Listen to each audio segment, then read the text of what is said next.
ছাত্ৰ ছাত্ৰীসকল মহান দাৰ্শনিক প্লেটৰ এটা উক্তিৰে আজিৰ ক্লাছটো আৰম্ভ কৰিবলৈ ওলাইছো প্লেটোৱে কি কৈছিলে তো সদায় মৰমীয়া লবা তুমি লগ পোৱা প্ৰতিজন ব্যক্তিয়ে একোখন জটিল কষ্টকৰ যুঁজত যুঁজি আছে কি ক'ব বিচাৰিছে সদায় মৰমীয়া লবা তুমি লগ পোৱা প্ৰতিজন মানুহ বা প্ৰতিগৰাকী লোক বন্ধুৱে হওক বা যোনে নহওক তোমাৰ লগত যোন আছে সকলোৰে প্ৰতি সদায় সহানুভূতিশীল হবা এই কাৰণে হবা যাতে তুমি কিবা এটা বস্তু জানা সেই মানুহজনলৈকে তুমি আগবঢ়োৱা তুমি কিবা এটা বস্তু শিকিছা সেই মানুহজনক শিকোৱা ঠিক আছে মই ক'ব বিচাৰিছো তোমালোকক বিশেষকৈ এই কাৰণে ক'ব বিচাৰিছো তুমি যেটো জানা তোমাৰ লগৰ বন্ধুজনক শিকোৱা তুমি কিবা এটা বস্তু চাই আছা শেয়াৰ কৰা ঠিক আছে কিবা এটা ভাল দেখিলে কিবা এটা ভাল দিব লাগে আমি সদায় সেইবোৰ কথা গম পাই আহিছো সকলোৱে কয় এইবোৰ কথা হয়নে তো আজি আমি আৰম্ভ কৰিম তোমালোকৰ মাজত ত্ৰিভুজ চেপ্টাৰটো ঠিক আছে মই এখিনি এক্সট্ৰাকে ক'লো আৰু ইয়াৰ উপৰিও তোমালোকক ক'ব বিচাৰিছো যে কষ্টকৰ যুঁজ বুলি কওঁতে আমাৰ জীৱনটো সদায় কষ্ট কৰে থাকে তুমি কিবা এটা বস্তুত হাৰ্ড ওয়াৰ্ক কৰিব লাগিব আৰু কিবা এটা বস্তুত তোমালোকে স্মাৰ্ট ওয়াৰ্কো কৰিব লাগিব এতিয়া তোমালোকে দুইটা মিলাই কিনেহে আগবাঢ়িব লাগিব সফলতাই যদি তোমালোকৰ ভৰি চুব লাগে তেতিয়া হলে তোমালোকে নিজাকে কিছুমান বস্তু কৰিব লাগিব কিছুমান বস্তুৰ ওপৰত তোমালোকে গুৰুত্ব দিব লাগিব সেই দুটা বস্তুটো থাকিলে হাৰ্ড ওয়াৰ্ক আৰু স্মাৰ্ট ওয়াৰ্ক তো গতিকে আমি এমসিকিউ বুটো কৰি আহিছো আগতে কিমানবোৰ এমসিকিউ কৰিছো তোমালোকে কাৰোবাৰ লগত শেয়াৰ কৰিছা জানো নাই কৰা যদি কৰিছা তো বহুতে ভাল আৰু যিসকলে সাবস্ক্ৰাইব কৰি লোৱা নাই সেই সকলক এতিয়াই চেনেলটো সাবস্ক্ৰাইব কৰি লোৱা কাৰণে মই অনুৰোধ কৰিলো ঠিক আছে তোমালোকে কৰি থবা যাতে পিছৰ এমসিকিউ বোৰ পাই থাকা ঠিক আছে তো আজি আমি কৰিম কি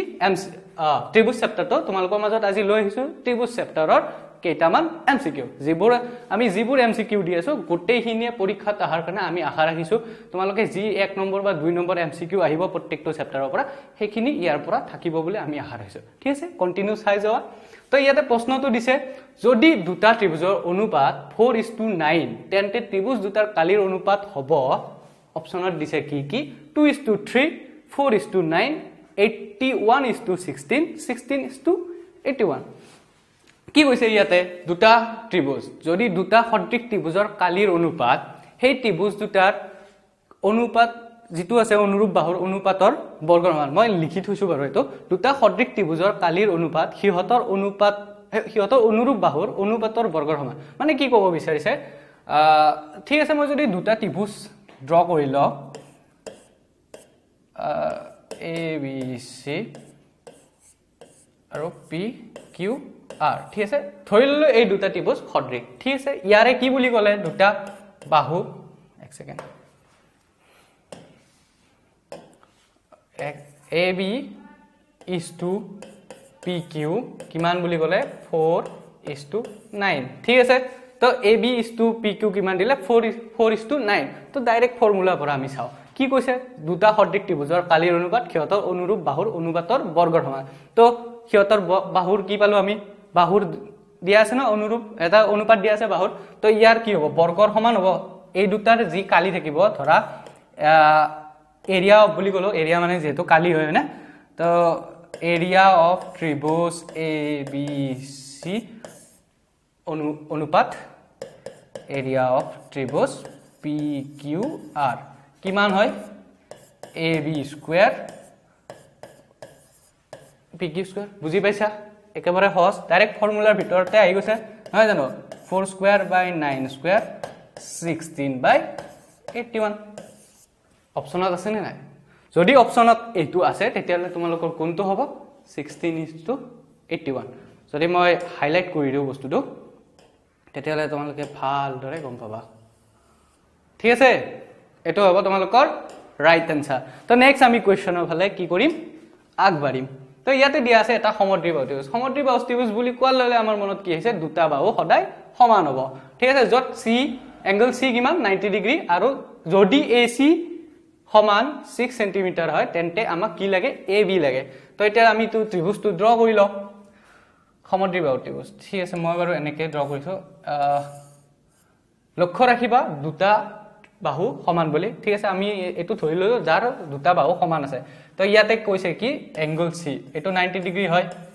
তো এংগল সি 90 ডিগ্ৰী তাৰ পিছত আমি যদি ড্ৰ কৰো এ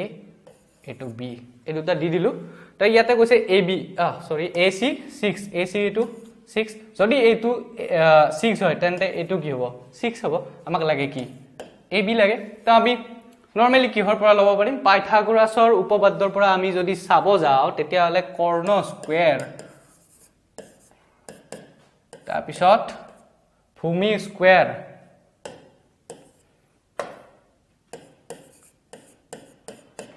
তাৰপিছত বাহুৰ যেটো আছে স্কয়াৰ উন্নতি কোৱা জি কোৱা ক'ব পাৰা মুঠতে এই তিনিটা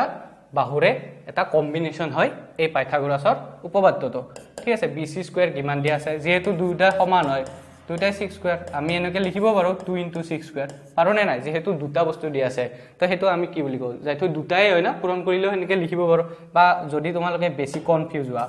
তেতিয়াহলে আমি এনেকৈ লিখি দিম 36 + 36 হয় না তো 36 কিমান হয় 72 হয় না তো এইটোক আকৌ যাইথা এনেকেও লিখিব পাৰো না 3 * 36 একেই হয় কথাটো তো এতিয়া যদি আমি ab ৰ মান উলিয়াব যাও তেতিয়াহলে ab সমান √2 * 36 হ'ব না তো যদি আমি ab উলিয়াও তেতিয়াহলে এটো কি হ'ব √2 * 36 হ'ব 2 টো বাহিৰতে ৰাখি দিও 36 ৰ কি 6 স্কয়াৰ মানে 6 স্কয়াৰ হলে 36 হয় মানে 36 ৰ বৰ্গমূল হ'ব সদায় 6 6√2 হলনে বুজি পোৱা গল নে নাই তো এটো সেন্টিমিটাৰ যেহেতু দিয়া আছে তো সেন্টিমিটাৰ দিয়া থাকিলে এটো কি হ'ব সেন্টিমিটাৰ আহি যাব অটোমেটিক্যালি তো বুজি পাব পৰা হৈছে না বুজি পোৱা বিধৰ হৈছে নে নাই তো একেবাৰে সহজ বস্তু ফাৰ্ষ্টে আমি খবৰটি অতিভুজ এটা ড্ৰ কৰিলো c 90 ডিগ্ৰী আছে ac দিয়া আছে 6 তো ইমান বেছি আমি পৰীক্ষাত সময় নাপাম যেহেতু ধৰা 1 ঘণ্টাৰ ভিতৰত যেহেতু এমসিকিউ হিনি কৰিব লাগিব তাৰ উপৰিও শৰ্ট কোৱেশ্চন বোৰো থাকিব আমি যিমান পাৰো ইজিলি বা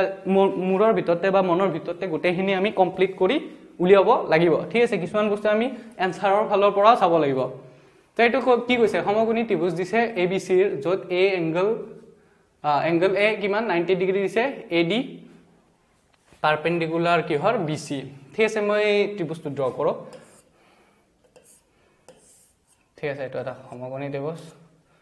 A দিছে 90 ডিগ্ৰী হয় না তো AB নৰমালি তো ৰাখি দিলো আৰ এনেকে AD BC তো মই ইয়াতে D ড্ৰ কৰিলো তো ইয়াতে কৈছে কি এটো সেম তোমাৰ এটা বাৰু ইয়াতে এডভান্সত আছে বাৰু এনেকুৱা এটা ডাইৰেক্ট উপপাদ্য হয় কিন্তু আমি ইয়াতে যদি দুটা ত্ৰিভুজ সদৃশ হয় নে নহয় হেতু চেক কৰি চাও তেতিয়ালে আমি ইয়াৰে যেটো খুদি আছে হেতু আমি পাই যাম নৰমালি মই যদি দুটা ত্ৰিভুজ লৈ লও ধৰা মই ড্ৰ কৰিছো A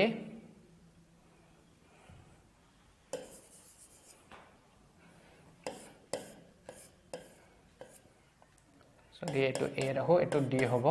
আৰু এটো C হ'ব আৰু এনেকে যদি ৰাখো এটো আকৌ এটো A D এটো B হ'ব হয় না তো এটো দুটাৰে কি 90 ডিগ্ৰী হ'ব হয় না যেহেতু এটো কি লম্ব হৈ আছে তো এটো দুটাৰে কমন হ'ব এডাল তো তোমাৰ কি হৈ আছে বা দুটা কোণ যেতিয়া সমান হল তো তাৰ পিছত 3 নম্বৰ কোণটো অটোমেটিক সমান হ'ব বা ইয়াৰে বাহুদালো সাধাৰণ বাহু হয় তাৰ মানে কি এই ত্ৰিভুজ দুটা সদৃশ হয় যেতিয়া সদৃশ হ'ব ত্ৰিভুজ দুটা ইয়াতে কি কৈছিলে BD * DC আমি সদৃশৰ উপপাদ্য পাইছিলো নহয় তো BD ডিভাইড বাই বা BD তোমাৰ যেটো অনুপাত আছে DC হেতু কিহৰ সমান হ'ব অপচনত যদি চাও আমি BD DC সমান হ'ব পাৰে কিহৰ BD হলে AB AC হয় না আছে নে হা আছে তো আমাৰ কি হ'ব ডাইৰেক্টলি ইমান আমি বেছি চাব লগিয়া নাথাকে যেহেতু দুটা বাহু কি হৈছে দুটা যেহেতু ত্ৰিভুজ সদৃশ হৈছে তেতিয়ালে বাহুগুৰু কি হ'ব এটা আনটোৰ অনুৰূপত আহি যাব অনুপাতত আহি যাব ঠিক আছে তো আমি কি পাম AB AC পাম তো आंसर কি হ'ব তোমালোকৰ आंसर হ'ব AB ডিভাইড বাই AC বা জি কোৱা এটো ইস্তু কোৱা অনুপাত কোৱা তো মুঠতে AB ডিভাইড বাই AC হ'ব তোমালোকৰ কি ৰাইট आंसर ঠিক আছে তো এটা ABC ত্ৰিভুজৰ AB কিমান দিছে 6√3 সেন্টিমিটাৰ AC 12 আৰু BCD আছে তো এটো আমাৰ একেবাৰে সহজ হয় এটো আমি যদি পাইথাগোৰাছৰ উপপাদ্যটো এটোৰ দ্বাৰা আমি প্ৰমাণ কৰিব পাৰো তেতিয়াহলে আমি এংগলটো আমি গম পাম যদি পাইথাগোৰাছৰ থিওৰাম আহে তাৰ মানে কি হ'ব 90 ডিগ্ৰী লাগি চান্স বেছি আছে মানে আমি যদি চাও AB স্কয়াৰ কৰি চাও ফাৰ্স্টে কাৰণ আমি পৰীক্ষাত কি হ'ব জলদি কৰিব লাগিব না ভাবাৰ বেছি সময় ল'ব নোৱাৰো আমি ভাবি যদি খেদাই দিও বেছি সময় তেতিয়ালে দেখোন আমাৰ আধা তাতেই হে হৈ যাব তো 6√3 হোল স্কয়াৰ কিমান হ'ব 6636 into 3 108 হয় না AC আমি কিমান পাও 12 স্কয়ার 144 আৰু BC 6 স্কয়াৰ 36 যদি আমি পাইথাগোৰাছৰ উপপাদ্যটো চাব যাও যেহেতু এটো ডাঙৰ আছে যদি আমি এনেকে কৰো AC square AB square plus BC square তো এটো কি আছে 144 তার মানে যদি আমি সেপারেট কৰি চাও দুটাকে AB কি 108 plus 36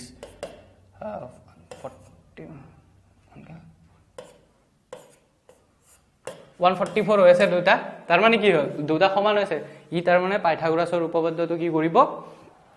পাইথাগোৰাছৰ উপপাদ্যটো মিলিব মানে যদি আমি ত্ৰিভুজটো ড্ৰ কৰো কেনেকুৱা ধৰণৰ হ'ব এটো ঠিক আছে এক সেকেন্ড তো এইটো তো বি এংগলটো হল হয় না তাৰছত এইটো এ হল এইটো সি হল কি হ'ব বি এংগলটো পডিছে কি বি কোনটো 90 ডিগ্ৰী সিম্পল সিম্পল নেক্সট আমি কি হল ফলে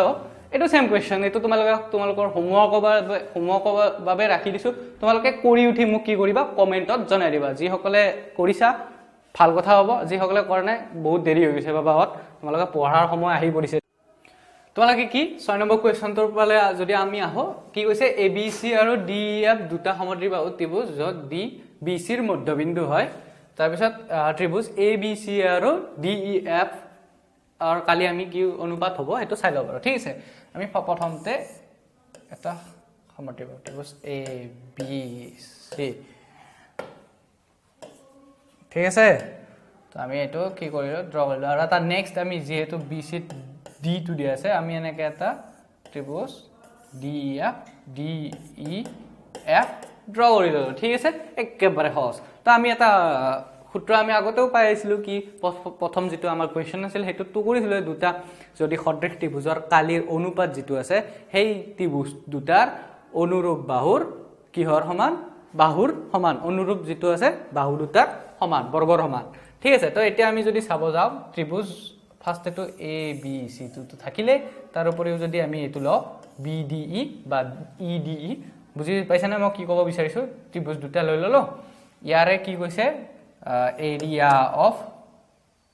suppose ABC area বুলি দিলো আৰু area of তোমাৰ DBE জি লিখা তো কি হ'ব এটো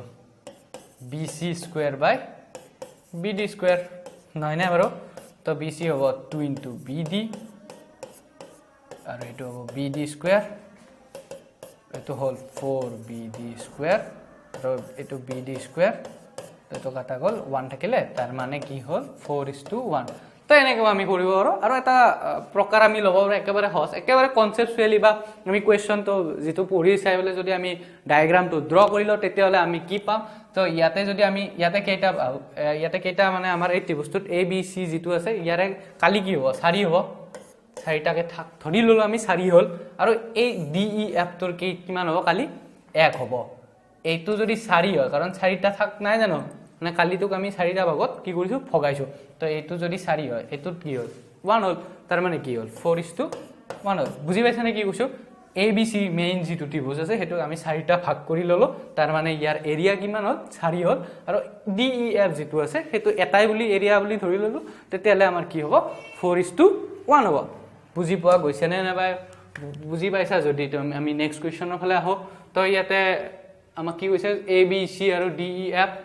ফৰ AB ঠিক আছে এটো একেবাৰে কনসেপচুয়াল কোৱেশ্চন হয় এনেকুৱা কোৱেশ্চন তোমালোকৰ পৰীক্ষাত আহাৰ সম্ভাৱনা বেছি আছে ঠিক আছে এটো আমাৰ বহুত বেছি একো কৰিব লগা নাই একেবাৰে লজিক্যালি কোৱেশ্চনটো সলভ কৰিব লাগিব আমি ত্ৰিভুজ দুটা ড্ৰ কৰি ললো ABC তাৰ পিছত DEF তো ইয়াতে কি কৈছে চাবা AB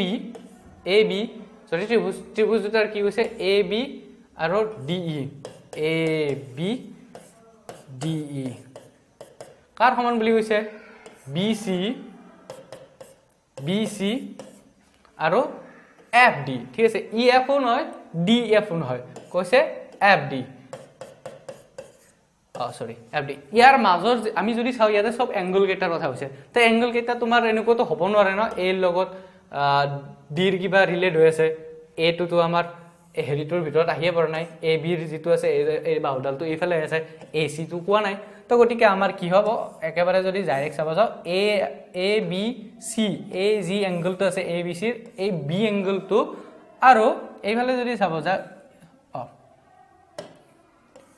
ই ডি এফৰ যিটো ডি কোণ আছে সেইটো তাৰ কি হ'ব অনুৰূপ হ'ব আৰু সমান হ'ব তাৰ মানে angle B is equal to angle D হ'ব সিম্পল একেবাৰে লজিক্যাল কোৱেশ্চন হয় আমি এনেকৈ ড্ৰ কৰি ল'ম এই যি বাহু দুটা আছে তাৰে যি মাজৰ কোণটো আছে আৰু এই যি বাহু দুটা আছে তাৰে মাজৰ কোণটো আমি কি বুলি ক'লো সমান বুলি ক'লো তাৰ মানে আমি কোৱেশ্চনখিনি আমি কমপ্লিট কৰিলোঁ এতিয়া তোমালোকে হয়তো মনত কোৱেশ্চন কেতিয়াবা আহিব পাৰে যে ত্ৰিভুজৰ পৰা কেনেকুৱা ধৰণৰ কোৱেশ্চন আহিব পাৰে ত্ৰিভুজৰ পৰা সিম্পল এনেকুৱা ধৰণৰ কিছুমান লজিক্যাল কোৱেশ্চন আহাৰ চান্স বেছি আছে যেহেতু তোমালোকৰ ত্ৰিভুজ চেপ্টাৰটোৰ পৰা দুটাই এমসিকিউ আহিব পাৰে বা এটাও এমসিকিউ আহিব পাৰে গতিকে তোমালোকে ভালদৰে পঢ়া শুনা আৰম্ভ কৰি দিছা কৰি আহিছা আৰু মাজত একমাহ বাকি আছে তোমালোকৰ এতিয়া সময় কেনেকুৱা সময় হ'ব এতিয়া ৰিভাইজ কৰাৰ সময় হ'ব এটা খুঁটি নাটি মাৰাৰ সময় আৰম্ভ কৰা ভালকে লাগি যোৱা পাৰিবা তোমালোকে সফল হ'বা ঠিক আছে থেংক ইউ